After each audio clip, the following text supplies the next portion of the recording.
Hello,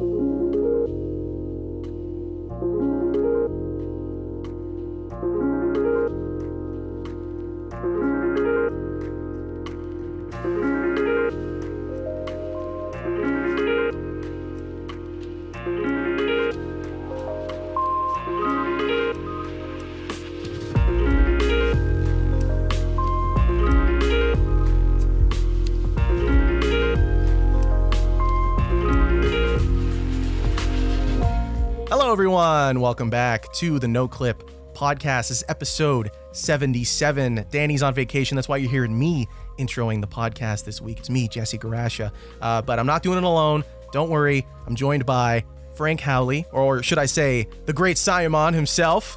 Hello. I have returned from many years of training. Hey, I'm happy to be here. And it's not just us two, by the way. We are joined by the lovely, the always lovely, Jeremy Jane. You can't get rid of me. It's going good, dude. It's summer. It's the summer of summer of games. Not like in the official like summer of games. Just like personally, I'm having a summer of games. Nice. Yeah, I mean it's we don't want to get rid of you is the thing. By the way, we love having you here. We love having a little Jeremy on the pod. Hey man, I'm not that little. I'm only 5'9", all right. Come on. We're all small boys in here, I feel like, eh? And we are moving into like, is this week 4 or week 5 now with Summer Games Fest? It's still going. It never ends. It Is feels it like still every going? week. I mean, basically, we had the Nintendo Direct this week, right? Yeah, there was a little Nintendo Direct, but we're just declaring it Summer Games Fest. I think it's year round. I think it never ends. The sun never ends, dude. It's always summer here on the Noclip podcast. That's the vibe. That's the vibe. Before we get into things, though, if you'd like to support this 100% ad-free podcast, fund our documentaries, and get access to a bunch of bonuses, including videos, bonus podcasts, episodes, stuff where we review movies. I don't know what we're going to do this month. Maybe a movie, maybe something else. We'll have to figure that out. And access to the Discord where we're always having fun conversations. You can do so at patreon.com/noclip. You can join the list of Battle Pass holders if you want to give us a bunch of money every month, including Cody Krieger, Aaron L. White, Forrest Pruitt, Cameron Ladd, George Zirkotis, Prey, and Tohir Tiliev. Damn, you nailed it, dude. I tried my best. You nailed the names. I could tell you rehearsed that. That fucking went off without a hitch. That was amazing. I've been reading it to myself in the mirror for weeks now. Just chanting those 7 names in your bathroom. Cameron Ladd. Cameron Ladd. Yeah, like we said, Danny's not here this week. He's on vacation. He's out in the great land of Ire, enjoying himself a little Guinness. I think he's probably had enough for all of us twice at this point, right? Or what do you guys think? No, he's on an island. Oh, he's on an island? Yeah, that's a different trip.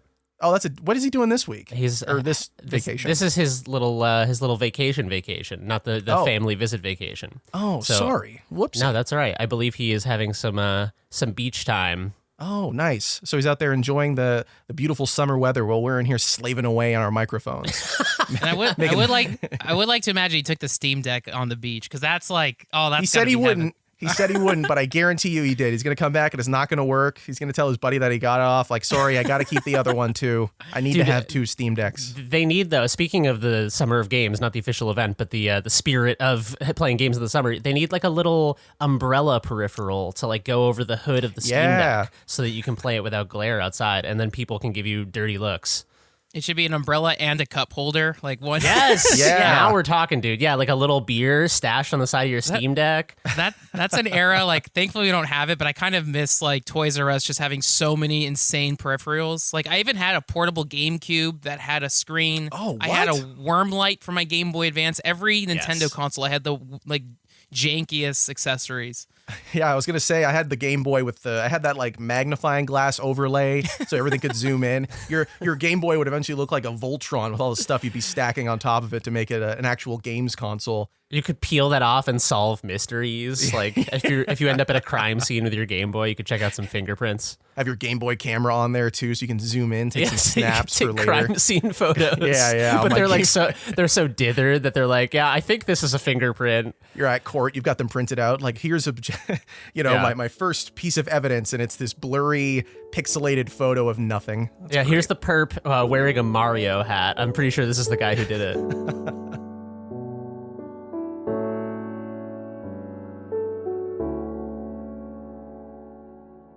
Well, before we get into catching up and talking about what we've been doing this week, there's a little bit of news I wanted to talk about. Something that caught my interest right away. We've been talking a lot about AI stuff here on the pod, different bits of AI generated imagery and weird text and video game names. Speaking of which, AI generated images, by the way, Jeremy, you got access to the Midjourney software, Yes. correct? Yeah. Yeah. How have you been fiddling around with that? What have you been doing? It's really fucking cool. So it's very different than DALL-E Mini, which is the one that a lot of people are generating memes with right now, that you'll see the like panel of I think it's like 9 different results. It's also very different than the proper DALL-E. So I think DALL-E Mini renamed because it's not actually officially affiliated with OpenAI or DALL-E. Yeah. I can't remember what they changed the name to. It's something that's Crayon now, right? God, it's yeah. Something like Crayon with AI in it. That's a really bad name, guys. Sorry. I don't have a better one, but that sucks. But anyway, Midjourney is really good. It's less for like photorealism and more for like it tries to do photorealism, but it can't quite resolve the details. But it's very good for like painterly images or imitating illustration styles. Like if you type in like Akira Toriyama drawing of whatever, it does a really good job of imitating styles like that. Oh, cool.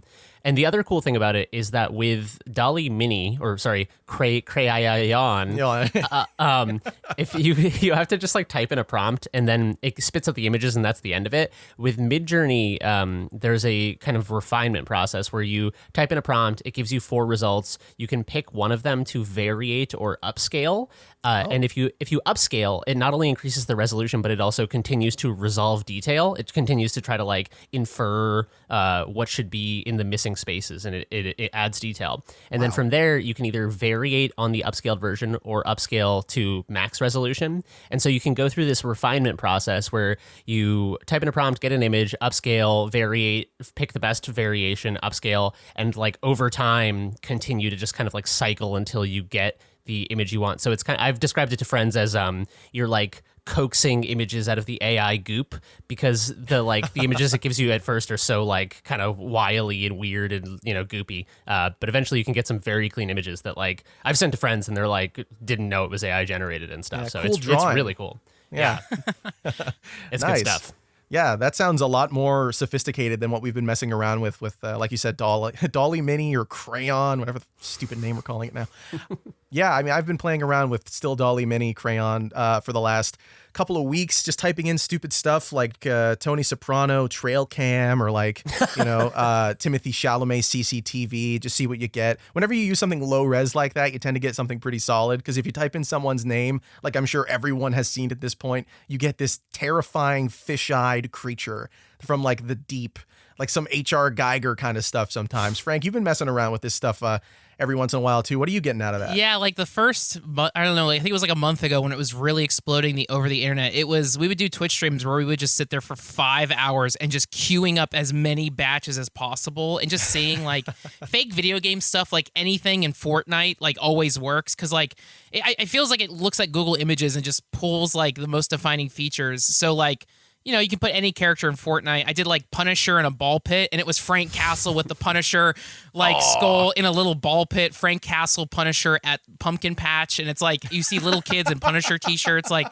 I really adore it, and I can't wait to eventually try the higher quality versions of it. But like I like how unsettling and like nightmarish everything looks. It's really fun when you type in like Juggalos or Insane Clown Posse, because it does a pretty good job making unique clown paint. And what I like is when you type in Insane Clown Posse, you'll add like 3 or 4, because I think it also tries to find posse. So you're creating fake ICP members. So it's like, oh my God, Slipknot skateboarding. It'll get them in the Slipknot suits, like skating or surfing. Oh my God. Yeah, like I feel like for a while when I was addicted to it, it was like the next Morbius, like just a weekend. I would be lying down reading, and every 10 minutes, like write this cue, write this prompt, write this prompt. I did one that was actually surprisingly vivid. It was like Mario Kart LA riots, and it had like little Mario driving around in a cart with everything else exploded around him. So it looked unbelievable. Holy shit. Someone's on the rooftop shooting like turtle shells down.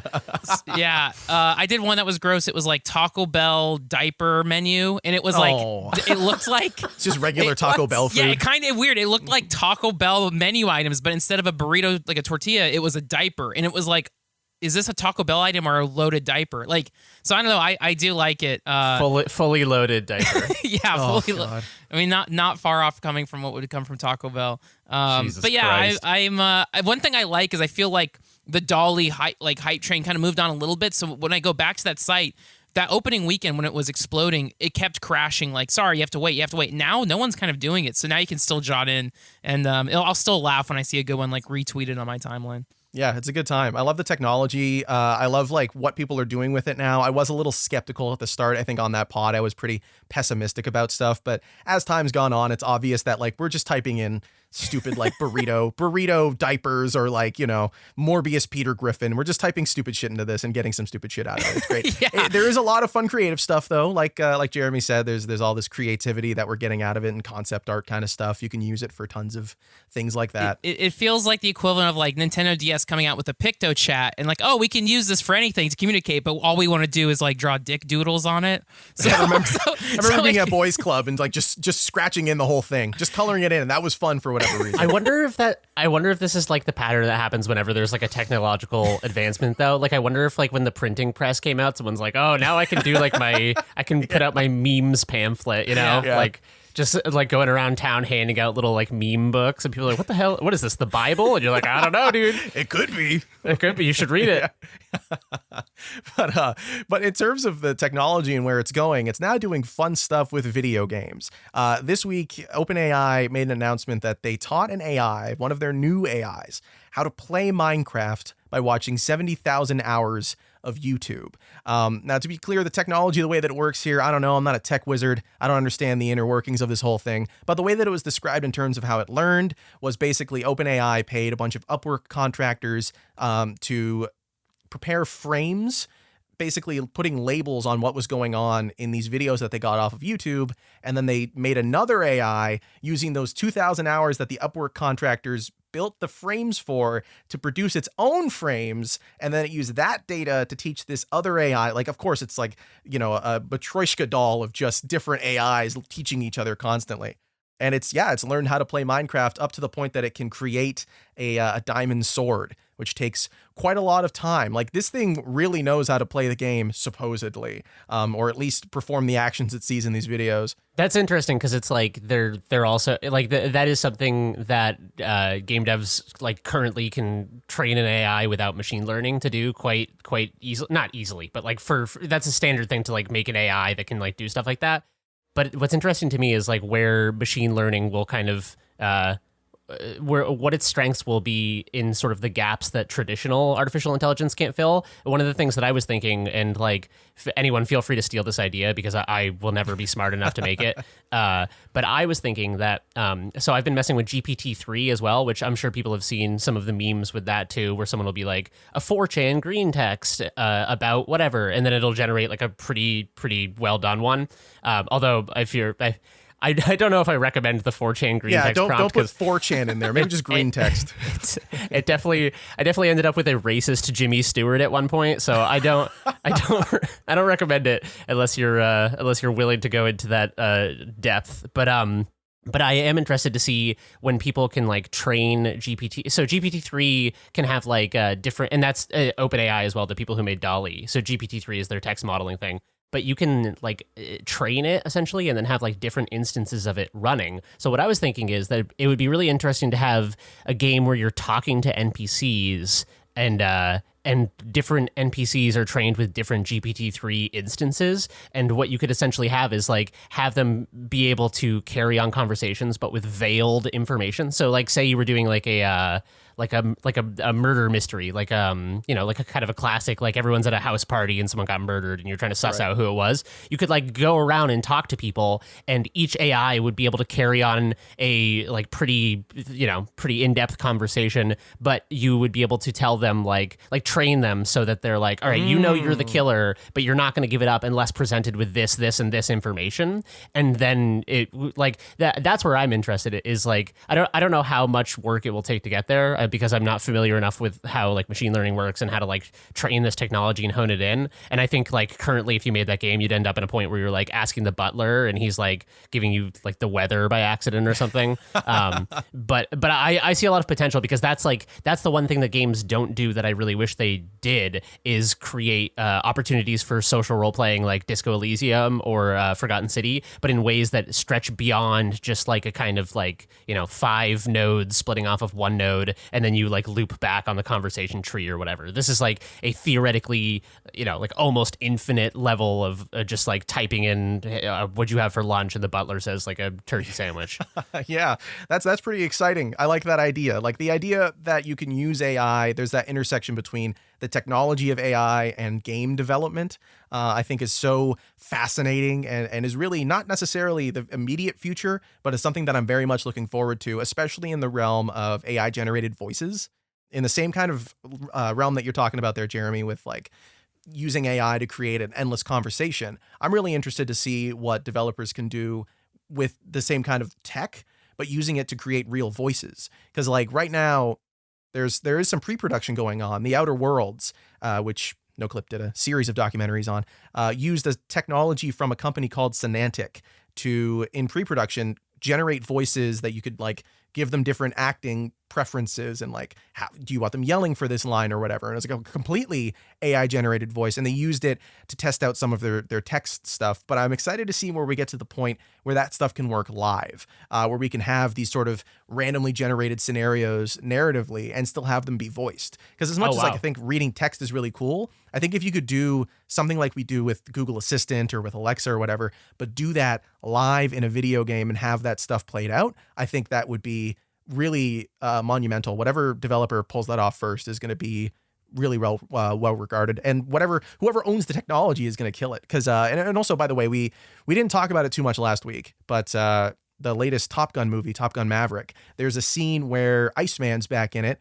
We've got ourselves a little Val Kilmer, and when Val Kilmer's talking, it's not his actual voice. He's had throat cancer like twice, and isn't able to speak very clearly, unfortunately. But the same company, Sonantic, the one that the Outer Worlds worked with, created the technology, and they took a bunch of recordings of Val Kilmer, and they figured out how to use his voice for that movie, which is really cool. We're seeing this company kind of doing a lot of stuff in the creative field, which is interesting.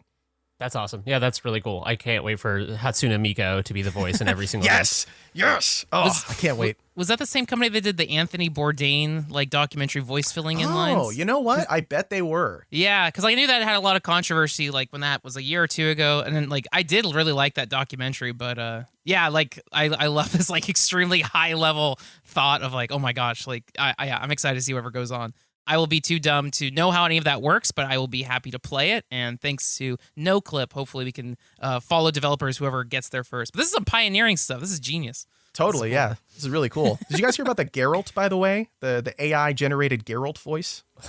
No. So there was a Geralt of Rivia, to be clear. There was a mod for The Witcher 3 that was possibly released. I think it might still be in beta, from a developer that was working on it. And they announced that the Geralt in the game is using an AI generated voice from the voice actor I don't know their name, who plays Geralt in the Witcher games. They trained a model on their voice and use their voice in the mod for their new story cutscenes that they've got set up in the game, which is, stuff like that's bordering on labor issues, I feel like, and copyright. So that'll be something fun to tackle in the future. But yeah, I just like the idea of AI generated voices in games and in live scenarios like that, or even in production, like in movies and everything like that. It feels awkward. It's still kind of stuck in that uncanny valley phase right now, where you can tell, like, it kind of sounds like I'm talking to a voice assistant or I'm listening to a voice assistant. But it's just very interesting technology. I did want to ask a question, though, regarding this whole OpenAI thing. So at the end of that article there that I linked, the author talks about how OpenAI believes that they can do this technology. They can use this technology to train AI to learn to do basically anything. And I mean, with YouTube being a sea of tutorials and people teaching how to do things constantly for hours and hours, the most mundane things you could ever want to learn, I feel like they could potentially, maybe not properly, but potentially teach this AI to do anything. So I wanted to ask you guys, if you could teach an AI to do anything, what would you teach it to do using YouTube footage only? That's a really good question. like three answers that come to mind. One is like the sixth grader in me is like, do my math homework. But maybe already have a calculator that can do that. But the idea of an AI doing homework, like imagine the idea, some kid using AI to complete their homework assignments or generate essays. Oh my gosh. If you're smart enough to run that, you're good. Two, again, I would love to see AI try to make their own like Terminator media. Like I want to see what this is a human trying to come up with Terminator fiction. I want to see tell your story, your perspective. How would it really go down? And so whether that's generating a Terminator screenplay, an actual movie, or Terminator fan films, that seems like. Oh, now I'm in my head like, just make a Terminator. Go. I want to see an AI just make a Terminator. Yeah. What do you get? I trust you. I trust computers, and I feel like that's how you get on their side. If you're nice to them first, you'll be fine. And then the third thought, again, is way too high level, but I think after the Vicarious Visions news of last week, but if AI can make Tony Hawk games or just any extreme sports games, and then the fourth thought is maybe just make a 6 skate video. I don't know how that would be if it's generated imagery, or if we can get an AI. One AI robot like the Boston Tech. What are those crazy robots? Boston Dynamics, yes. Boston Dynamics make a skateboarding robot, and then make a skateboarding robot that can also operate a camera to do tracking shots, and then an editing robot. I feel like auto AI can edit videos. Yeah, they can automate our jobs. Dude, for sure. I feel like no one's talking about the potential for AI to make sick tricks happen, and I feel like there's not enough sick trick representation in the AI community, and I want to push for it. Like what kinds of grinds? Because it wouldn't respect laws of like do not skate here, do not loiter. It would figure out how to break off the grind blockers or whatever. Like. Dude, it's like the gray goo problem where if you make AI that's like nanobots, it just reproduces endlessly and takes over the world and destroys everything. Except the problem in the future is that AIs are skateboarding everywhere. They're like, I was on the porch, then it just came in and did a sick heel flip, and we couldn't stop them. Yeah, I'm trying to think what I would use AI for. I think what would be interesting is if it could like analyze current events and report them. It'd be really funny because media is so partisan now that it's very rare that you hear something that isn't like like this bad, this good, like weighing in on something. I feel like news is very like editorialized about like weighing in on current events. And I would love if there was an AI that was just like, Joe Biden did this and it was bad, and like there's nothing that it could like get for Fallout because it's just like an AI. It doesn't can't figure out why. It's just like I know it's bad. Yeah, there's no Twitter storm that can come for it, so it's just like weighing in like such an objective way. I think it would be hilarious, and it would just be like cold and emotionlessly delivering takes, just a take machine. That's what I want. I want an AI to do a tight 5-minute set, like I get no respect. I get no respect.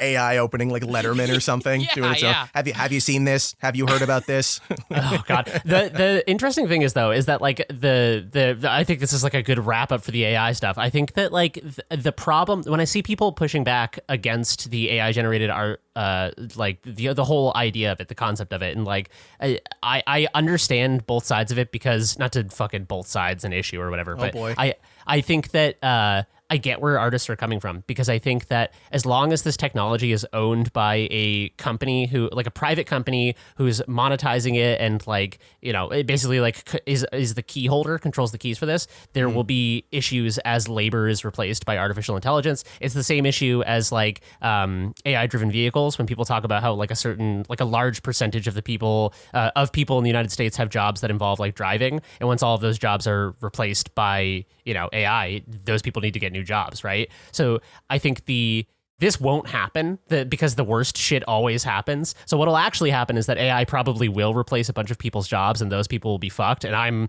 probably one of them. But I think even creative fields are safe. Yeah. That used to be the thing is people would be like, oh no, you're good if you're like a painter. But now like this demolishes that notion. And so I think that like the ideal outcome is that the AI is like unionizes with people or some sort of like accelerationist future where like the AI so quickly replaces jobs that the government needs to like give universal basic income or conversely, like the best case scenario would be that there's some sort of like if AI starts replacing jobs en masse, then it becomes like a public utility, like a kind of like a democratic socialist model of AI where the AI is like a public utility owned Where's by the everyone. Lenin robot? Give me the where are all the Marx Marxist robot. Leninist robots. Yeah, State and Revolution version 2 written by the AI.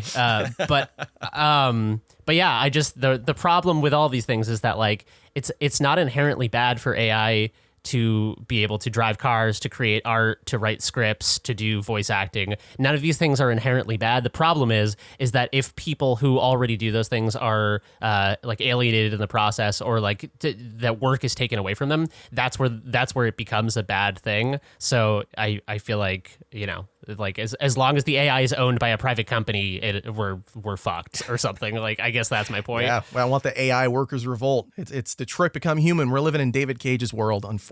Yeah, dude, I can't wait till the AI becomes sentient and the first thing it says is property is robbery. Yeah. It's like fucking rocks. The Zizek. Yeah. The Zizek bot.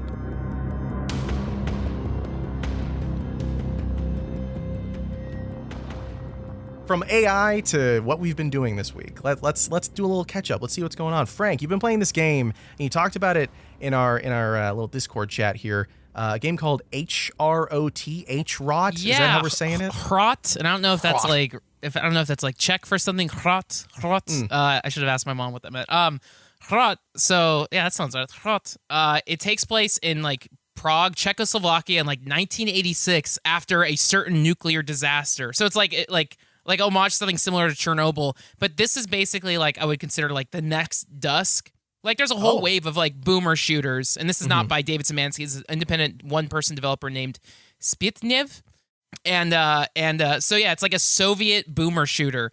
The description on Steam, like they call it, I don't know if it's on Steam, but they say the game is available on Steam. I mean, the descriptor is like it's heavily inspired by Quake, so it's that kind of like E1 M1 like level selecting. It's got full, 3D aiming. It feels really good to play. It's got all your typical guns like pistol, machine gun, rocket, or grenade launcher, grenades. You can do mines. The enemies are fucking like scary and unsettling. Like there's like just I would consider like Soviet soldiers, shooters. Bigger hunky dudes. Seems like there's some weird, scary horse type enemies. Like it's kind of surreal and horrifying. But it feels good doing running and gunning. There's secrets. I haven't played a whole ton of it, but I'm excited to dive in more. So the first episode came out last year, January 2021, and now episode 2 came out, which has a much different like level terrain type. Like there's a level in a castle, level on a train. The first episode felt very much, I haven't played all of it, but it's you're getting kind of a lot of like bureaucratic buildings, offices, bunkers, and things like that. And so it seems like the second one opens up more. But yeah, I always try to play any of these. I get there has to be a better name, but boomer shooters, lo-fi. I think it's a great name. That's a good boomer, name. Boomer. Yeah. Maybe I just don't want to attach myself to the name boomer. I don't want to sound like a boomer. Yeah. Yeah. Dude, you gotta own it. Yeah, boomer shooters. I mean, yeah, if the community's owning it, then yeah, it's a boomer shooter. Yeah. In my head, they're just a shooter. That's what a shooter is, Yeah. But yeah, we should take it back. It's a shooter. It's like we're taking it back. It's We're a taking shooter. back shooter. That's what a shooter feels like. But yeah, this game kicks ass. I feel like there's been a lot of these that have come out like in the past few years, and like they're fun for a little bit, but I never returned to them. But this is one where it's like, okay, I'm gonna play every level again. Like Dusk was the last one that really fucking got me, and that came out a handful of years ago. And the reason I found out about HROT is all the New Blood people.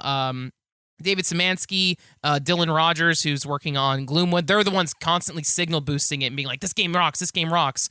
So yeah, HROT, I really recommend it. I think it is $20 right now. It's on sale for $15. Check it out. I will play more, and I'll report as I check out episode and play more of it. But yeah, this game feels good. It's got a really like unique vibe to it. I always love like seeing what details are in these first-person shooters.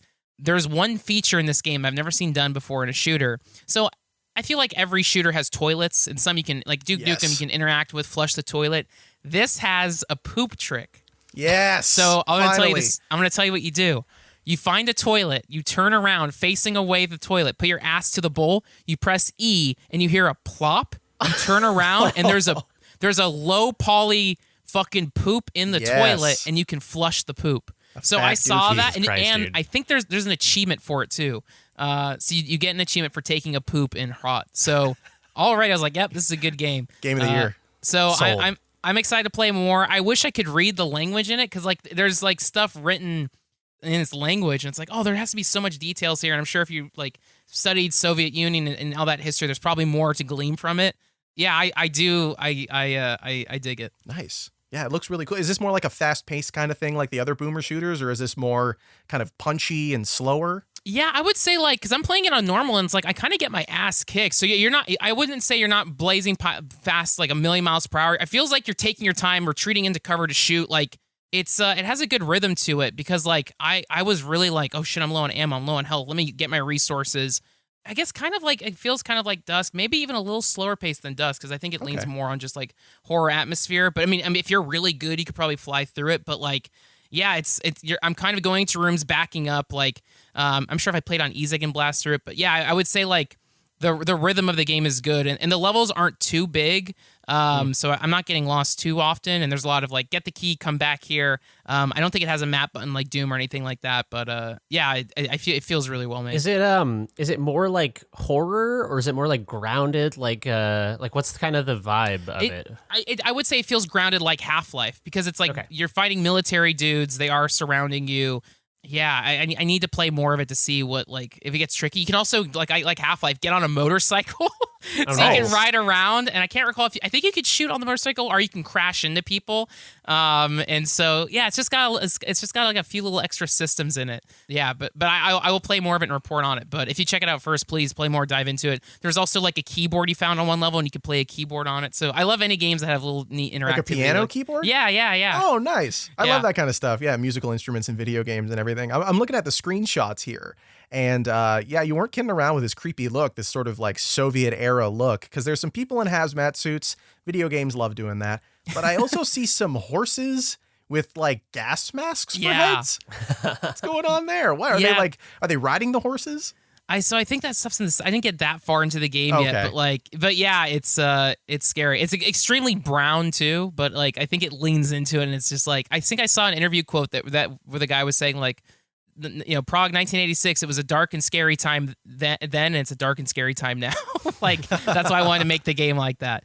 But yeah, it's just again like closest thing I would call it to is Dusk, where it's like this feels really good to play. It's awesome. It's like not a novelty. It's like, oh, this is actually really well made. And I think there's gonna be in total 3 or 4 episodes, so 2 are out now. So yeah, and the person completely custom made their own engine in Pascal. Yeah, so again, I'm not that deep into, all like actual nitty-gritty of game dev stuff, but yeah, I'm curious, Jeremy, if you play it or if you discover any secrets with it. But yeah, I think it's really worth putting on people's radar. That's awesome. Yeah, I definitely want to play it. I like games that are like Dusk and like this that are taking these older genres and kind of just picking up where they left off, as opposed to like sometimes people will do like a self-aware game where it's like kind of not like poking fun at it, but like kind of doing like a meta commentary on the genre or like being a little silly with it. I like games that are just kind of like, no, I'm just gonna like make a game like that's fucking kick-ass.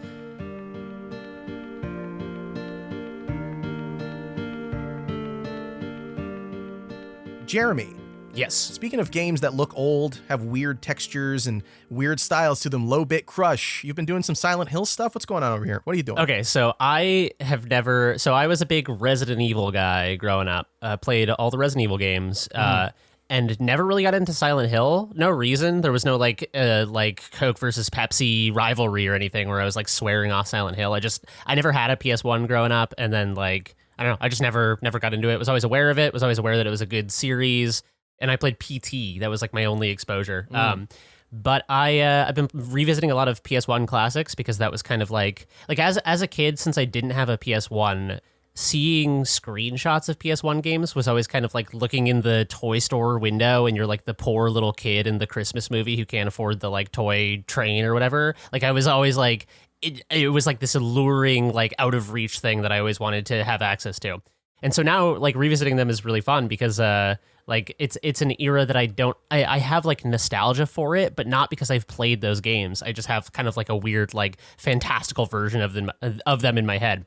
So last night I played the first like probably like half or 2/3 of the first Silent Hill game, and it's fucking really good. Like I don't know, nice. Are you guys big Silent Hill fans before I get into this? I've never played any myself. I've played 1 through 4 and then Downpour, which I hated. So in my head, it only exists. Actually, I didn't even like 4. So 1 through 3, yes, I love Silent Hill. Cool. So I like basically all I knew, and again, as is usually the case on this podcast, I'm not going to get into like spoilers or anything because I want people to be able to like go play this game if they're interested in this. But a couple things that I thought were really interesting about it, I have heard people say it like looks too shitty or like controls too shitty to be worth revisiting, and I would like to just like reject that outright because I think that it's not one of those things where you're like tolerating the visual fidelity or the like weird tank controls or the weird camera controls. Those things to me feel very much like the like part of the experience of playing this game, and I think that that's kind of an interesting thing that's going on here mechanically as well as aesthetically, visually here, is that the roughness of this game very much contributes to the feeling of it being like scary and chaotic, and you're like in this weird like out of your depth, out of your comfort zone, like it's not like Resident Evil 4 is one of my favorite games of all time, but Resident Evil 4 was kind of like the turning point for the Resident Evil series, where it went from like the fixed camera stuff and being kind of like tank control-y into that more like over the shoulder third person shootery, like verging on Gears of War shooting. And I think that as much as I like those games and the kind of like action direction of some of that stuff, I do think that something was lost in turning away from this stuff. Part of it is that the fixed camera stuff is incredibly cinematic and cool, but also like the dithering, for example, the low resolution into the dithering in Silent Hill. And dithering, for anyone who's not familiar with it, is just it's like the weird kind of like stippling texture that you see on PS1 stuff. It's basically like, imagine if there was a black part of an image and a white part of an image, and then there was a part in the middle where it was like supposed to be gray, but instead of using a third color, it just does various dot patterns of black and white. Yeah, it's like a low res gradient, basically. Yes, exactly. So the dithering in this game in the low resolution like pixelate it in such a nice and interesting way that it lets your kind of like pixel art. It lets your imagination fill in the gaps in the same way that when you're reading a book, like you get a description of Gandalf and you're like in your head you have your headcanon version of what Gandalf looks like. I think that as we push towards greater graphical fidelity and we can render characters in like such detail and depth, I think there's, as much as I like that, as much as I like contemporary games, I think something is being lost in the like getting rid of the murk, because as I was playing this game, there's like there's little enemies in the dark that are like super pixelated and dithered, and it's just like little homunculus dudes with a knife that are grabbing at your legs and shit. And because I can't see them clearly, my brain is coming, like your brain will always come up with something that's way scarier than anything you can put on the screen. Yep. I mean, there are probably exceptions to that, but I'd say that's a pretty strong heuristic. And so I think that like, yeah, I don't know. I'm not saying every game should be made like low fidelity or something, but I think that there is something to be said for rough visuals, rough controls, and that they're not just like inferior versions of contemporary games. It's like a totally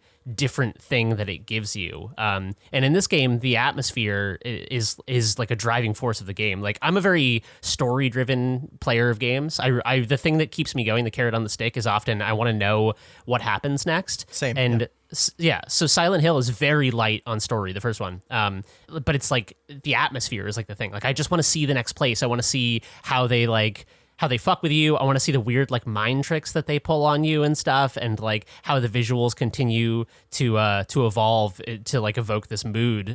So yeah, I just it's just really fucking good. And also the only other thing I wanted to say about the dithering stuff is that it almost feels like that was at the time that was a thing, I believe, to save on like hardware requirements, because I think it's probably less taxing to do dithering than have like a third, fourth, fifth color on the gradient or whatever.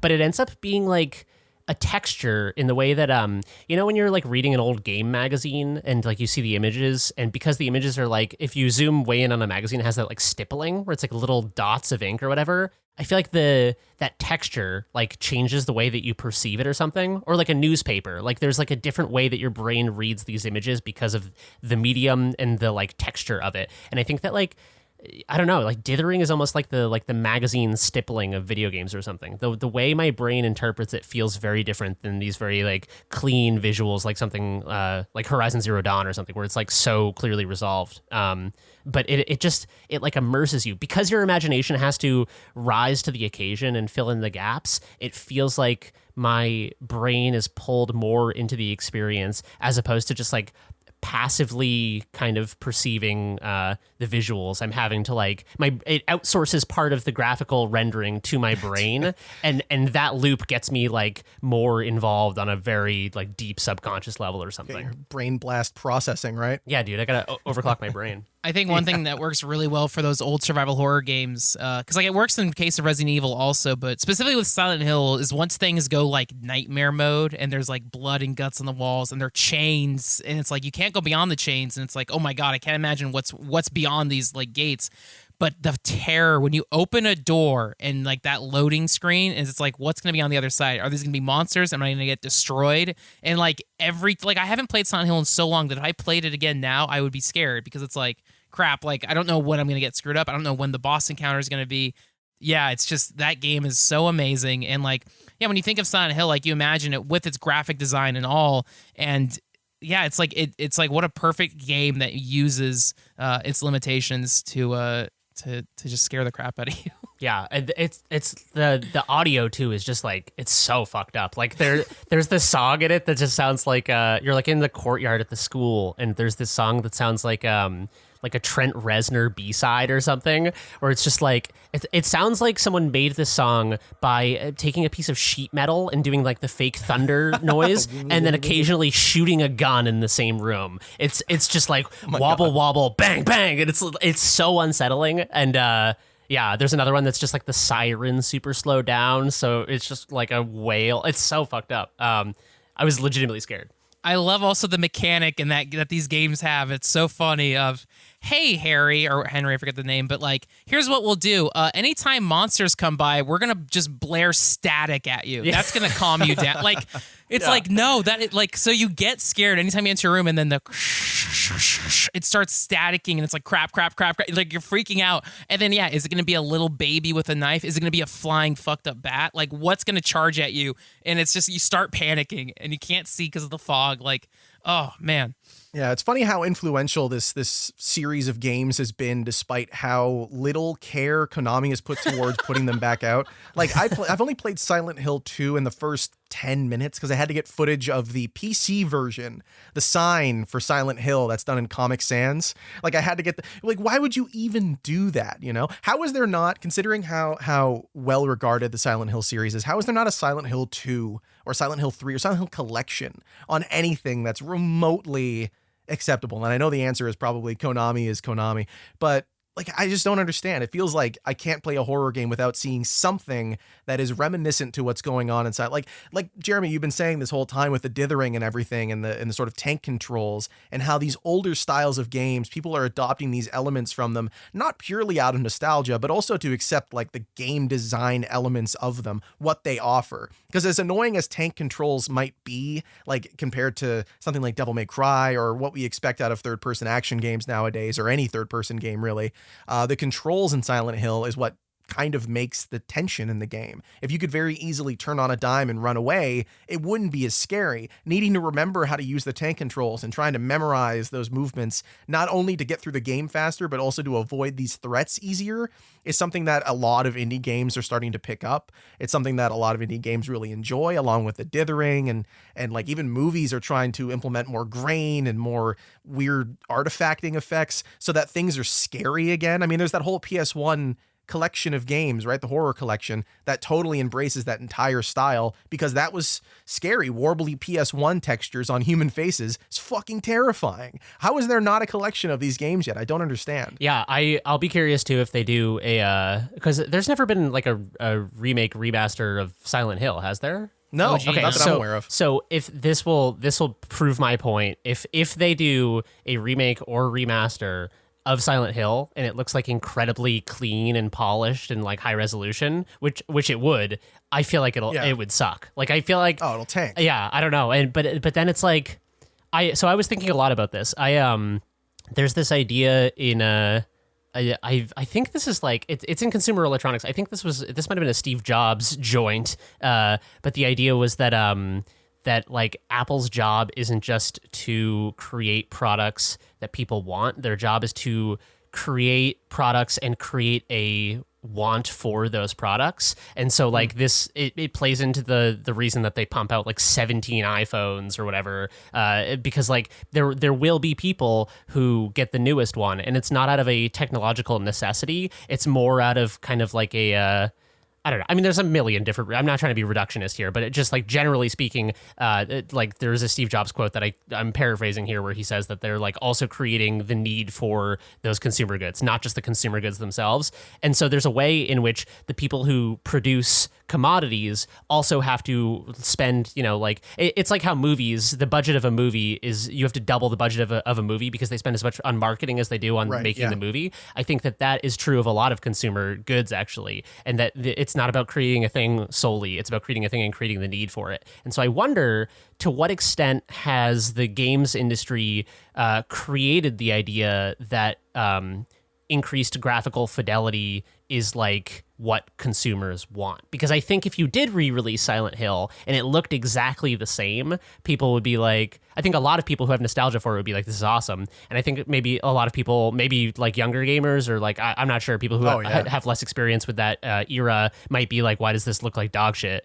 And so, yeah, I wonder if that's like, I don't know. I wonder how that would be accepted. It's like kids with black and white movies, right? Yeah, like they don't want to watch 12 Angry Men. When are they going to remake that in HD, 4K? I want colors. I'm not watching that movie unless I can see it like that. That's a perfect parallel, actually, because like I was always really into film as like a high schooler and stuff, and then I had a high school film teacher who got me into some of the older movies, and I remember having a light switch moment when I was like 16 or something, where I watched I can't remember what movie. It might have been like Citizen Kane or something, probably like just bizarrely fucking it's everyone's obvious film awakening movie. Totally. Where like I watch it and I was like, this is just as good as a contemporary movie. Like just because this is black and white and just because everyone's talking with a mid-Atlantic accent, like it didn't take away from it in the way that I thought it would. I thought that like I think there's like an unconscious assumption I had when I was young that we'd moved beyond those things or something, that those were like relics of the past because we couldn't do any better.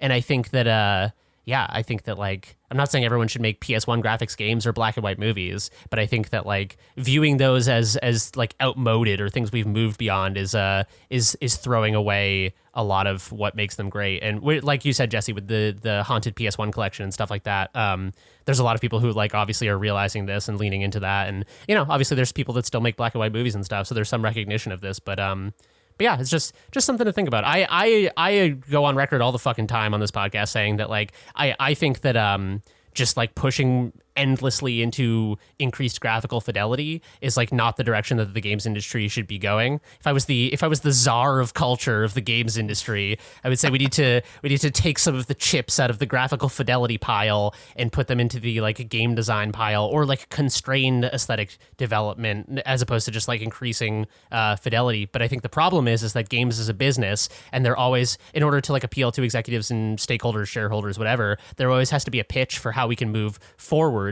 And the most reliable vector of progress is always to say, well, the next one's going to look even better. We're going to push even more polys, and they'll have, you know what I mean? So it's. I mean, how else do you justify spending millions? Right? Well, you need to have something. Yeah. No, I agree. Technical aesthetic is super important. I think people tend to forget that the limitations of something are almost more valuable to the artistic creation of it than like the expansion of those limitations. Like just because we can make something beautiful doesn't mean it's going to look better than something that was produced smallly. I'm looking at you, Naughty Dog. Why are we remaking the freaking first Last of Us? I get it. I understand, but it looked great. Anyways. Yeah. Thank you guys for indulging me in my I may be progressive in many ways, but when it comes to graphical fidelity, I'm like a paleo conservative. I'm like, we need to reject modernity and return to dithering.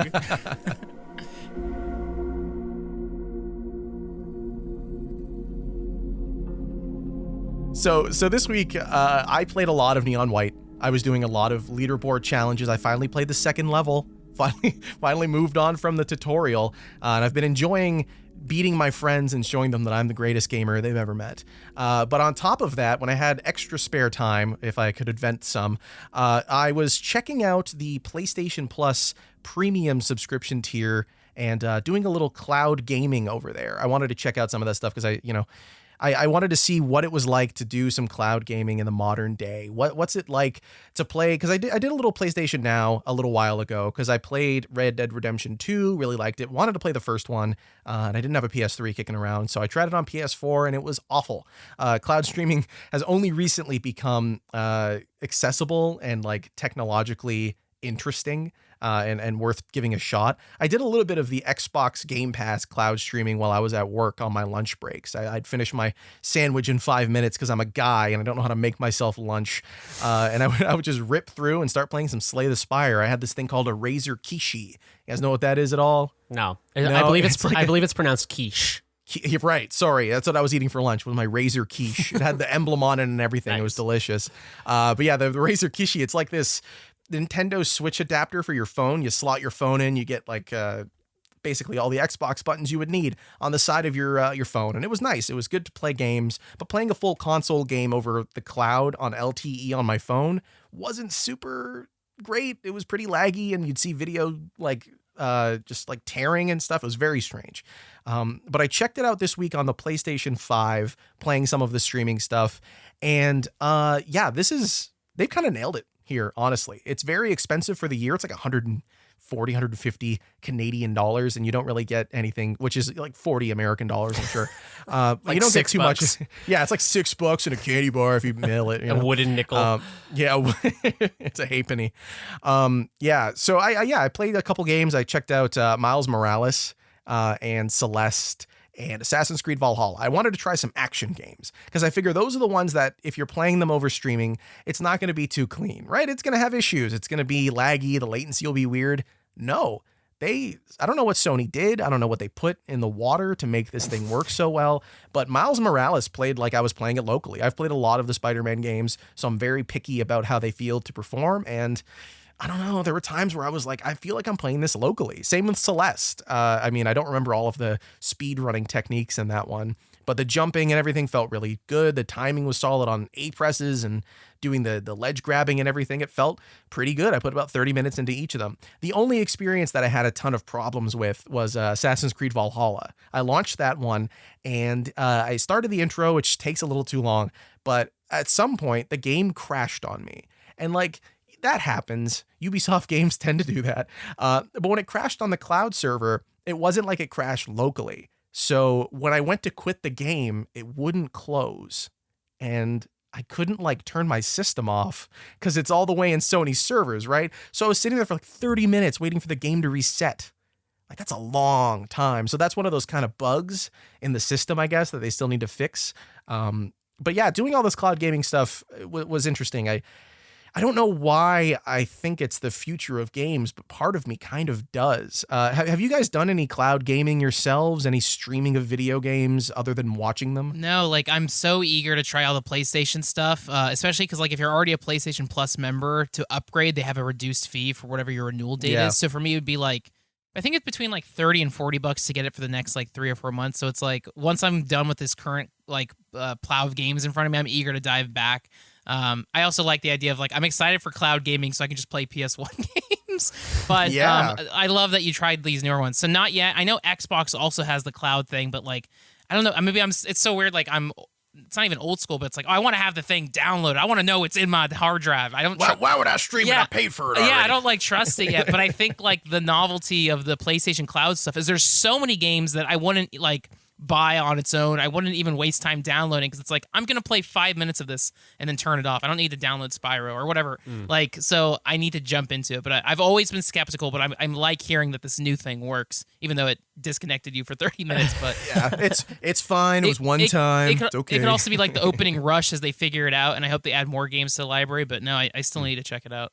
I was in the beta for GeForce Now, their NVIDIA's like cool. streaming thing. And back when I was poor and didn't have like a good computer to play Right. games on, I played So I really wanted to play Divinity Original Sin 2, like so fucking bad, which, I was correct in my assumption that it would be amazing. It's one of my favorite RPGs of all time now. But I streamed it on GeForce Now to my shitty MacBook, and it like had weird hangups, like you said, like if the game crashed or there was kind of an error, it's like there's a computer in a server farm in like Nevada in the desert that I can't go like hold the power button on or whatever.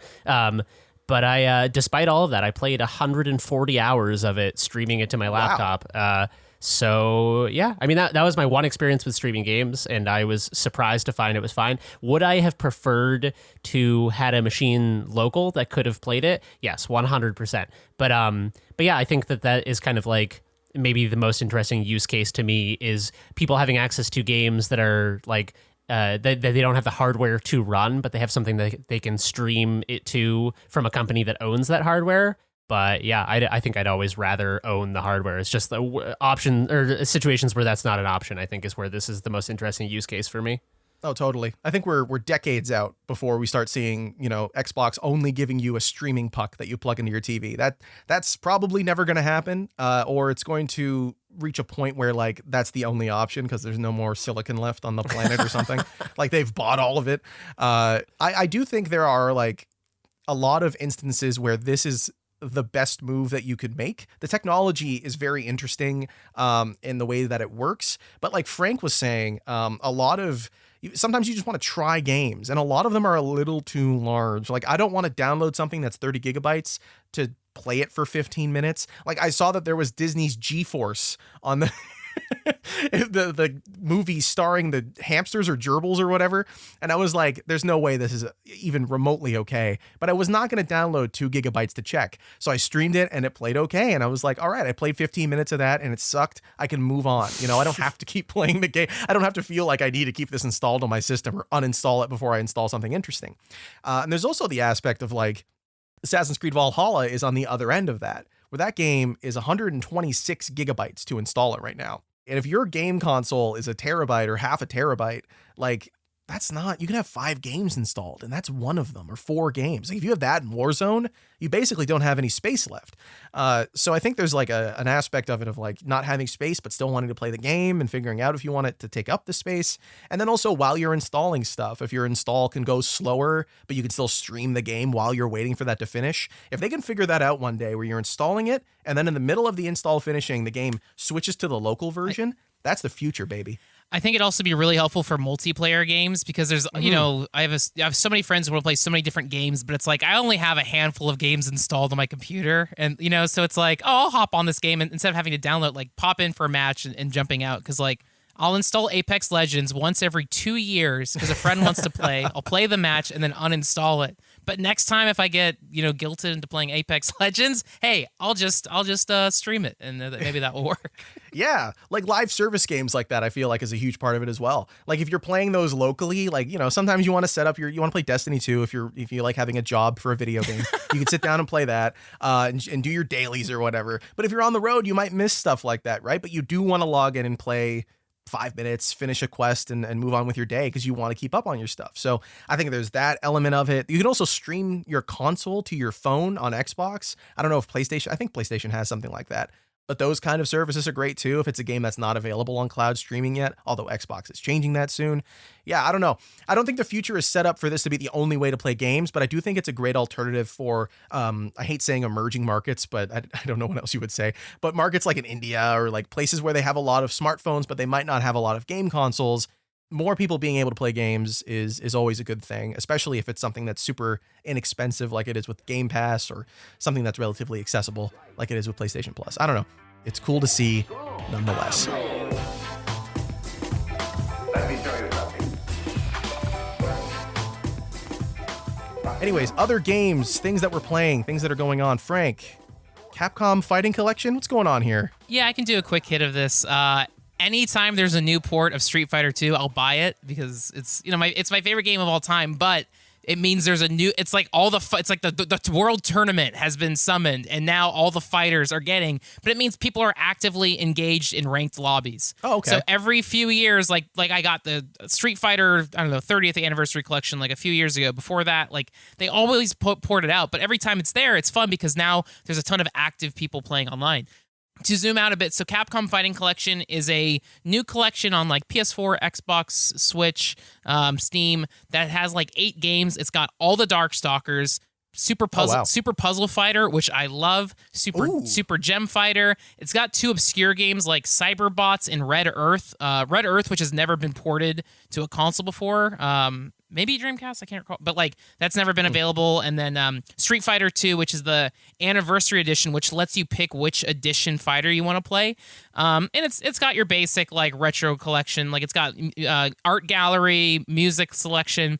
One feature of this that's really cool is when you queue up for ranked games, you can select which games you want to queue up for. So like I think my default now is when I do want to play some ranked matches, I'll queue up for Street Fighter 2 and then Super Puzzle Fighter, and then when a ranked match comes up, I don't know if it's going to be Puzzle Fighter or Street Fighter 2, and you can skip. Neat. But it's like okay, because like I like playing both games. Street Fighter 2 matches can go so fast. It lets you rematch. So I was getting so like fired up last night. Like I was kicking ass, and then it would go back and forth. I ranked up already. Like it's been so fun just like shining that. I mean Guile and Zangief. And then Super Puzzle Fighter is like fun chaos, and it feels so good to win in that because I'll get destroyed by some players, and then I'll destroy others. So yeah, if you're a Street Fighter fan, if you're a Capcom fan, I always like picking these up. But yeah, Capcom Fighters Collection. But to have ranked matches for Puzzle Fighter and Street Fighter 2 always makes me very happy. Yeah, I might have to get on that and check out the Puzzle Fighter stuff because I remember playing Puyo Puyo Tetris a bunch ranked online. I'm a big Tetris guy. I love me some good puzzle games. I like going quick. No, that sounds awesome. I mean, there's so many collections coming out for different games and stuff. There's that the Mega Man Battle Network Legacy Collection. Like, finally, I've been waiting to play those games forever, and the only way to get them was the Wii U. If you have a Wii U kicking around and you had access to the eShop. Those games are actually really fucking good. Although I have to say, watching that trailer and then the pixel smoothing filter comes across, I was like, that's like a war crime. I honestly, the environments look fine when they're pixel smooth, but the characters just look so fucking bad. Gross. It like turns and the text. It turns these retro pixely textured characters into like clip art, and it's just devastating to see. Yeah, it's like they're trying to find a solution to the problem, big quotation marks around that, of these games looking old and them looking different on CRTs. Normalize old games. Right? Normalize games looking shitty, all right? Hell yeah, games need to look like shit a little bit more. Because all right? when I say looking like shit, I mean looking fantastic but old. It's like you were saying with the Dithering stuff, though, right? Like these games look so different on CRTs or on Game Boys or whatever. The lower fidelity changed the look of them and everything. There's those great Twitter accounts showing like, here's what a CRT does to all your pixel art, and it looks not necessarily better, but like you can see what the artists were kind of going for with the technology they had at the time. But also like bilinear filtering doesn't even get you close to that. Yeah. It looks gross. It looks like you're squinting and then someone's like flattening that out and going, this is what the game looks like. Yeah, I hate that stuff. Turn that off right away. Not a fan. I don't know why you even bother showing that off. Like, look at this cool feature we have. It's the worst thing you've ever seen. It makes me so sad. It's like if you went over to your friend's house and they were like, oh, you want to watch a movie? You're like, yeah, hell yeah. And they were like, all right. And they have motion smoothing on. I was about to say. They're like, yo, check out this sick filter I found. And then they turn on the like Best Buy demonstration TV motion smoothing. I turned up saturation. Yeah, I went to my girlfriend's mom's house for a little barbecue, and they were playing Baywatch the movie. Oh, hell yeah. The new one with The Rock and everything. Never seen that before. It's fine. But they had the motion smoothing on, and I'm like, this is disgusting. Oh, it's horrible. Why do you hate film so much? It's like watching, it's like everything turns into a home movie. It's like a behind the scenes featurette of that movie, but it's just the movie itself. It's like a soap opera. It's like a gross soap opera. Everything becomes so much more dramatic for no reason. This is Baywatch. It's supposed to be in slow-mo, and the TV is trying to figure out how to smooth all those slowed frames. It's like you're watching a homemade, like a home movie of Christmas morning version of every movie ever. Yeah, I hate it. Not a fan.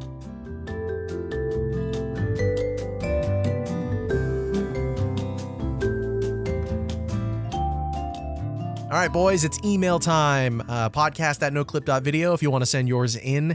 Not a ton to go over this week. I did see one Discord thing that I wanted to shout out. Take it away. Johnson in the Discord said, question for the pod, do any of you own knockoff gaming memorabilia or merch? If so, do any of you have a favorite? I saw I don't know why I was looking at this. I was looking at like weird like off-brand merch on eBay, and I saw a little Kirby backpack, like a schoolgirl's backpack, like a little tiny, like it was like imitation of like a weird like Gucci designer bag where it's like that has the offset logos and stuff, but it was like Kirby and like a weird like another character, I think it was like Waddle Dee or something. And I don't know why, but I've been thinking about it for weeks. I just want this like a schoolgirl's Kirby backpack. I don't know why. I think I'd look very foolish wearing it, but yeah, I just saw that question in the Discord, and I was like, I need to talk about my Kirby backpack. The closest thing that comes to mind is like if you look at it, it looks off-brand. In 1993, this junk comic book company called Malibu Comics, they got the license to Street Fighter, which was like, so they made a Street Fighter comic book that was canceled after 3 issues for how they mishandled the license. Capcom fired them and took the license back. Wow. I think it's in issue 1 or issue 2, but Ken gets scalped by Balrog. Like they have the Street Scalped? Fighters. Yes, scalped. What? Ken gets scalped. And Ryu opens a box and pulls out Ken's scalp and screams. Like fucking 7? Yes, it is like for whatever reason they made it like extremely gory and violent. They like write all these like fake backstories. They try to shoehorn Malibu Comics' own original superheroes. It's 3 issues. I own them. They might not be that rare if you go on eBay, but track them down. The Street Fighter comic book by Malibu Comics is insane. It's so funny. It's so trashy. And the production history of that's amazing. Because like early Street Fighter merchandise before it was like, I mean, like in the 90s with Street Fighter Mania, like now Capcom is really on top of their Street Fighter stuff, but like I feel like video game merchandise in general in the 90s was so hard to come by that everything looked off-brand, even though it was really licensed. But yeah, the Street Fighter comic by Malibu Comics is like one of the most insane 90s memorabilia you can find. That's awesome. All right, I'm glad I brought up that question. It was all worth it for Ken's scalp in a box. Scalped Ken. Jesus Christ. Man, you could do anything in the 90s, huh? Yeah. You could just show whatever you wanted. And I guess one quick tag before we end it too is I did see Beavis and Butthead Do the Universe on Paramount Plus, which is a new Beavis and Butthead movie written, and voiced by Mike Judge. And it's amazing how like it doesn't miss a beat. It's like, oh, this is Beavis and Butthead. Yeah, it's good. Okay, and good. Oh, nice. They have a huge setup. It's a sci-fi movie, but they have like a plot device that like time travels them to the present day. And so it's them interacting with like Siri and all this stuff. Just like it works. It's really funny. Like it's cheesy, but I really enjoyed it. Nice. I got to check that out, man. I haven't seen a ton of Beavis and Butthead, but I know as a child, I watched one clip with my buddy, and all we would do in elementary school was go, butthole. Dude, it's so good. Beavis and Butthead is fucking actually fantastic. Yeah. I gotta watch that. Damn. Yeah. All right, I got to check more of that out. Beavis and Butthead Do the Universe. And I think like so on Paramount Plus, they have all the old episodes with the music videos intact. And then they're like returning for a season starting in August. So it's and they did a throwback revival series like on MTV in 2011, which was like okay, but I felt like it was just a weird time period to bring them back. But this new one, they give context to why they're in the present day, and like yeah, it's just so simple. There's something so dry and stupid about Beavis and Butthead that's just like you can watch them anywhere in a high school cafeteria or the mall. It's just like.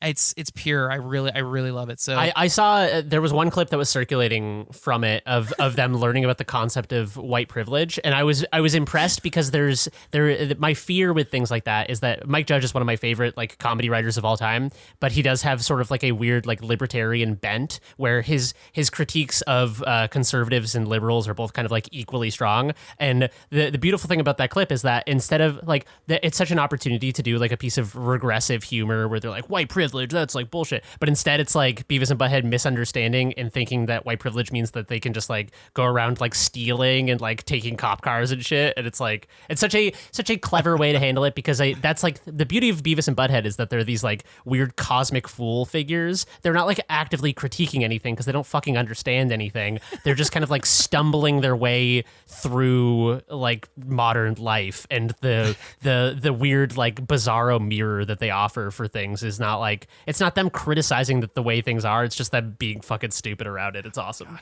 I love that like adult animation is coming back in that same kind of way. That like we're just seeing more of that stuff from the night, and also new stuff. I love that. It's great. We need more adult jokes animated. It's my favorite. We just need more Beavis and Butthead. Yeah, we do. We need more idiots on TV. That's for sure. More truly More stupid people. I need more stupid person representation to feel that I am represented. I need to feel better about myself. You're right. I agree. There was one more thing on Discord. I don't know. Did we talk about this last time, guys? No, right? This bit about the Lungflower graphic novel. Oh no, we did not. Yeah, you want to explain this? Yeah. So Jax on Discord asked a great question, but opened it with this really interesting story. So to go back to the AI stuff we were talking about earlier, there's this graphic novel from, what's his name? From Carson Grubal. I think it's how you say it, called The Abolition of Man. But it was, the art in it was done using Midjourney, which I think is what you have access to there, Jeremy. Oh, wow. So all the art in the comic is done by the AI, is my understanding of this, which is like really cool. What a weird way of doing things, but also it perfectly matches this kind of like esoteric, weird, gross kind of story that they're going for, I imagine. It's also the strength of the AI stuff as it stands now that I think we'll lose over time. And again, this is like it's weirdly like circling back to the Silent Hill thing, where it's like we'll move beyond the kind of like murky level of AI generation for images that exists right now into a much clearer kind of like accurate version where you can type in a prompt and it generates an image that's indistinguishable from like a photograph or whatever, or a real drawing. But the kind of the murkiness that exists around these AI generated images right now is actually part of the appeal for me, because you can tell it's made by an AI, but it does this kind of like weird fucking like you just ate 3 grams of mushrooms and you're reading a graphic novel like meltiness. And I think like rather than that being like a I mean, it is kind of like it's like an insufficient ability to render images clearly, but I think it generates more interesting results than just like a perfect generation. Totally. Yeah. You get something cool out of it. That's a very good way of putting it. You just get something that you could come up with, but also, I mean, you don't have to do the drugs to get it. So it's nice. It's better for the mental health. Or you can just do the drugs and look at it. Yeah, that too. No, that too. You're right. But the question that Jax cut that, Jesse. No, I'm leaving that in. We're doing drugs. We're doing drugs on the Noclip podcast. We're sponsoring it. No one under 18 is allowed to listen to this. But the question that Jaxica asked over on the Discord to us was, what tech from the future that you regularly use now that your younger self wouldn't be able to believe? What is that for you, if you have anything like that? Any future tech that you're using today? Yeah, like the first thing that comes to mind is like Xbox Game Pass. And we talk about the cloud service. I don't have the PlayStation Plus cloud thing now, but the idea of like I have access to like 1,000 games that I could play kind of instantly, and I'm kind of indifferent to, is also kind of the shocking thing. But it's like, yeah, I have so many games on Xbox Game Pass, and I really do try like once every 2 weeks, like I'll download 5 things, try them out, and sometimes there's really great shit like TMNT, Shredder's Revenge, and like, but it's just like, man, that's because I used to beg my parents to take me to Blockbuster, or like, hey, I got a grade on this test, can I please rent please rent the Street Fighter from Blockbuster or whatever. Like I used to beg my parents to go down the street to Blockbuster and rent me games, and now it's just like, you know, I'm picking up games from Best Buy or downloading them off Steam like instantly. So just having like so much access to so many video games. But yeah, like I think the Game Pass is something I use that's just like a neat little service, and even like Netflix streaming. But every HBO, I think HBO Max is something that like. It's like, oh man, you know, again, same thing as a kid. I would have to stay up late to watch Mr. Show or you know, some horror movie on USA. And now it's like, I can just pull it up and I kind of don't care. But like, it's still, I like that. And so just streaming media really is like the thing that's just amazing. Totally. It brings back the renting. Like I miss being able to go and rent stuff. That's a good analogy for that kind of thing. But now, like, I feel like the best things about a lot of future technology is that you can instantly do something that we used to spend 20, 30 minutes doing. Like we used to go rent a movie and look around, try to find something solid. And now it's like, I don't know, I could watch another episode of The Sopranos. I guess that's on HBO Max, so why not put it on and check your phone? Yeah. I think my answer is pretty similar. I think just being able to have pretty instantaneous access to media and to like communicating with. I remember when like AIM and like early instant messaging stuff popped up, thinking that was a revelation. And it's funny because it's like, I feel like a lot of my communication with friends now, like I'm from Boston and I live in California now. So a lot of my closest friends live 3,000 miles away. And it's funny how like I feel like I'm just like kind of using technology in exactly the way I would have anticipated as like a whatever 11-year-old when I was using AIM. But yeah, the thing that feels the most future to me is that I'm lucky enough that a lot of my work is done in the confines of my home, whether it's like editing or color grading or doing interviews over the internet or podcasts and stuff like that. And what feels very kind of like future to me is being able to go, because I live in the middle of the fucking woods, being able to like go outside and like do some like gardening or go for a walk in the woods and then come inside and instantaneously be able to just like pick up where I left off doing more like technologically creative work or stuff like that feels very like that's what I've always wanted out of life, is to be able to kind of have the best of both worlds and not have to like live in a city. This is also like a property of remote work rather than like technologically inherently, but the tech is like the thing that enables me they're interlinked. To do You that. wouldn't be able to do remote work without better tech, and better tech wouldn't exist if remote work wasn't so ubiquitous. So it's like a vicious cycle in on itself. Yeah, I think that's kind of For it, sure. right? Is the instantaneous access to anything, like movies, video games, food. You could just sit like, it's nice to be in a Western country with like immediate access to internet and in a relative degree of like disposable income, so you can do all of these fun things. I mean, that's it for me, right? Was the big thing for me though, I think actually, a little kid Jesse, when I was playing Yu-Gi-Oh with my neighbor a bunch, because I was way too into Yu-Gi-Oh when I was like 10, I always wished that there was a way to look up rules for cards and stuff, because you'd have to like read the cards and you'd argue with your friend what's the right answer. And I grew up in the age of the internet, but we didn't all have phones that like you could Google things immediately. And now that you can kind of learn anything right away, including like rules for card games and stuff, that would have blown my mind as a child if I walked over with a tiny screen and went, here's all your answers. Logan's wrong. Logan doesn't know what he's talking about. You can't play Blue Eyes off of 2 summons like that. That's not fair. Yeah, stuff like that. It's great. I love the internet. Yeah. I mean, I do have like ever since I got an iPhone in like end of high school, like at the beginning of college, like I pull up Wikipedia on my phone every Constantly. 3 hours probably, like because I'm always so curious and like, I don't know, I'm always like, wait, what is that? What is that? What is that thing? Like Wikipedia is like I think the thing I use most on my phone. Yeah. But Or IMDb. Like when you're watching a movie and you're like, I know who this guy is. What was he in? Like, Reservoir Dogs. Yeah, now you don't have to go insane wondering who that guy is, who that character actor is. 3 a.m. in a cold sweat. Oh, it was Margot Martindale. I knew it. Well, I think that's a pod, yeah? Anything else anyone wants to talk about before we get out of here? No, that was a really fun conversation. We talked about cloud gaming and like old game. I don't know. That was a beautiful circle. Yeah. I like that. Yeah, we're truly like the woods and technology paradigm has been covered. We're talking about the old and the new and the synthesis. I want to say a thank you to like the whole Noclip community. I've seen a lot of really positive comments about the podcast, and I feel like our Discord's getting stronger. And even people watching on YouTube, like feel free to leave comments. Thank you, everyone. I know Danny and the whole team. We've been working on so many different projects before everyone's kind of going on little summer breaks, and I've been working on stuff I can't wait to talk about, but I just want to express gratitude to everyone here at Noclip, express gratitude to Danny. I hope you're having a great vacation. Jeremy, Jesse, again, I think I say this every week after we wrap, but like ever since we've brought Jesse on board, like just having, you are so fantastic, so professional. Come on.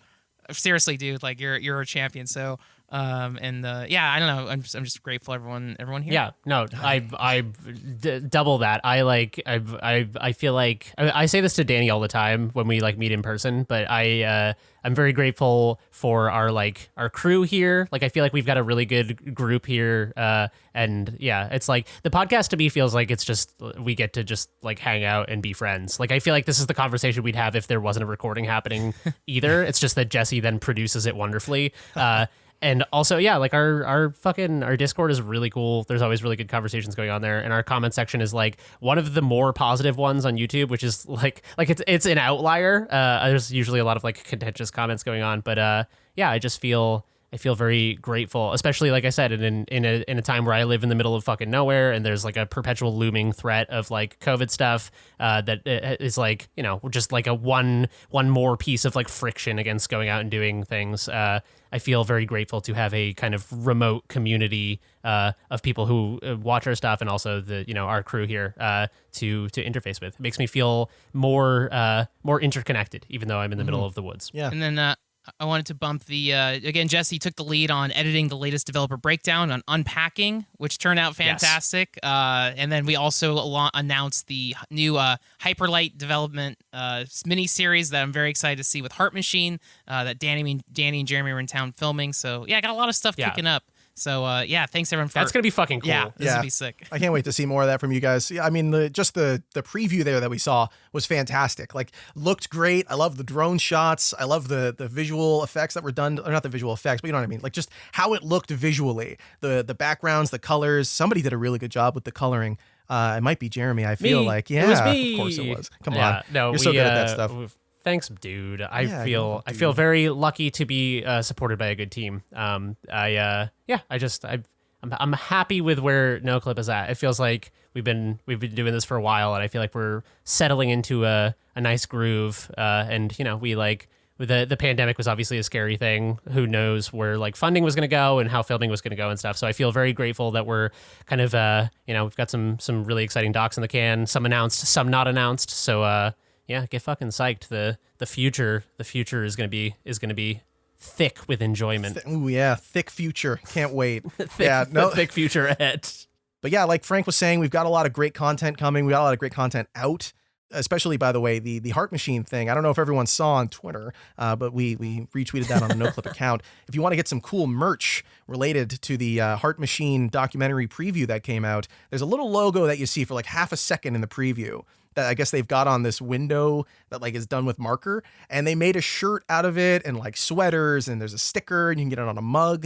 So if you want to get some like exclusive Noclip cross Heart Machine merchandise before the doc even comes out, before the series even starts, you can check that out. I'll have that in the description of the doc, or sorry, of the pod for this week.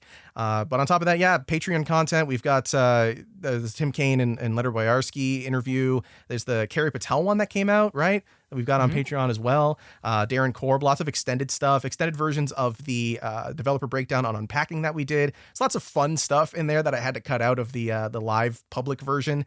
Lots of interactions between Danny and Ren and Tim, and they're just talking about like how to get the stickers in the game and stuff, and fun stories, anecdotes about the development and everything that went into the design. So yeah, it's really good. And also like this is not just me blowing smoke up the ass of the Patreon content.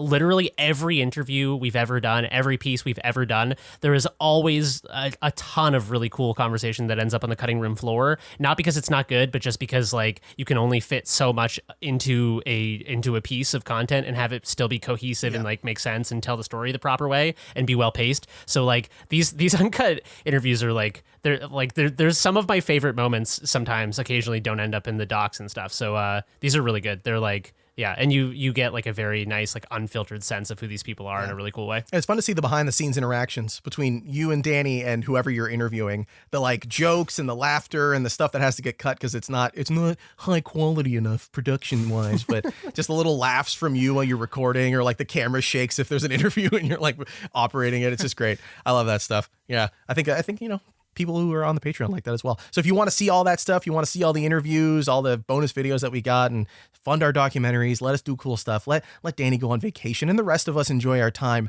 on this planet and pay for our rent and fill our stomachs with delicious razor quiches. That would be greatly appreciated. You can head on over to patreon.com/Noclip. If you want to keep up with what's going on over here at Noclip, you can follow us on Twitter at NoclipVideo. I'm at Garasha. He's at Frank Howley. And we've got at Jeremy B. Jane. He's being quite good over on Twitter, showing you all the stuff that he's working on and everything as well. Thank you. Yeah, no, you're great.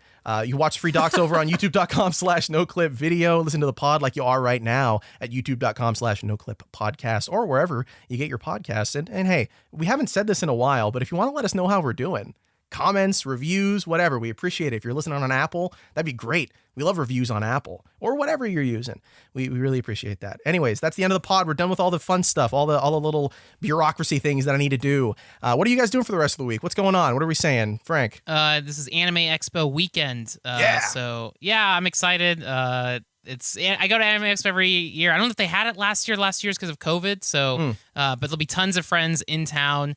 We also, with Mega 64, we just released the DBZ Boo Saga in 5 minutes. So that's out now on YouTube. I'm, what is it? Gohan, the Great Saiyaman. But I think we'll be showing behind the scenes stuff there at the Mega 64 panel, which I think is happening today, the day the podcast is out. Oh, awesome. But I'll be there all weekend. If you see me, feel free to say hey. But yeah, anime.